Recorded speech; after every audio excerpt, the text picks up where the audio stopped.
আবারও বঙ্গোপসাগরে নতুন করে নিম্নচাপের সৃষ্টি হয়েছে। এর কারণে মঙ্গলবার ভোর রাত থেকে দক্ষিণবঙ্গের একাধিক জেলায় শুরু হয়েছে মুষলধারে বৃষ্টির। বেশ কয়েকদিন ধরে এই বৃষ্টি চলবে এমনটাই পূর্বাভাস দিয়েছে আলিপুর আবহাওয়া দপ্তর।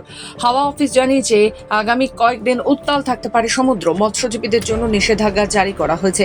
হাওয়া অফিস জানিয়েছে পশ্চিমবঙ্গ উপকূলের কাছে উত্তর বঙ্গোপসাগরে ঘন্টায় 35 থেকে 45 কিলোমিটার বেগে ঝোড়ো হাওয়া বইতে পারে। হাওয়ার সর্বোচ্চ বেগ হতে পারে ঘন্টায় 55 কিলোমিটার। উত্তাল হতে পারে সমুদ্র।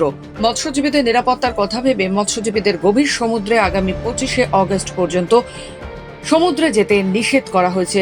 মৎস্য দপ্তরে নিষেধাজ্ঞা পাওয়ার পর গভীর সমুদ্র থেকে একে একে মৎস্যজীবী ট্রলারগুলি উপকূলবর্তী এলাকার বন্দরগুলোতে নিরাপদে আশ্রয় নেওয়ার জন্য রওনা দিয়েছে।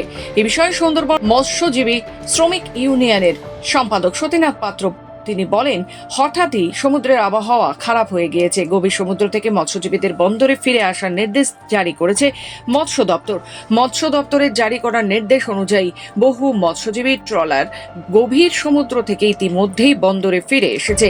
যে সকল মৎস্যজীবীরা গভীর সমুদ্রে এখনো পর্যন্ত মাছ ধরছে তাদেরকে আমরা বার্তা পাঠিয়েছি, তারাও খুব দ্রুত বন্দরে ফিরে আসবে।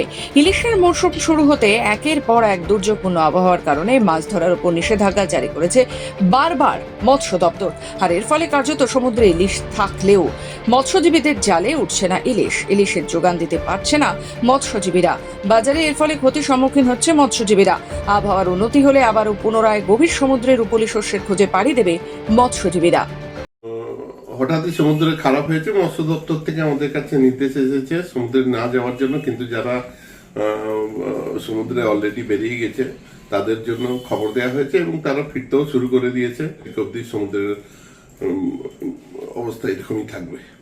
হ্যাঁ, এই যে ইতিমধ্যে দেখা যাচ্ছে মৎস্যজীবীরা যেটা দাবি করছে যে এই বৃষ্টি হওয়ার কারণে মাছ হচ্ছে, কতটা ক্ষতির সম্মুখীন হতে হচ্ছে মৎস্যজীবীদের? না, আমাদের এই যে সিজন শুরু হয়েছে অবধি আমাদের যেটুকু ফিশিং করার ডেট পাওয়া গিয়েছে সেটা খুবই সামান্য এবং সামান্য এবং এরকম মাঝে মাঝে ওয়েদার খারাপের দরুন আমাদের ফিশিং ভীষণভাবে ব্যাহত হয়েছে।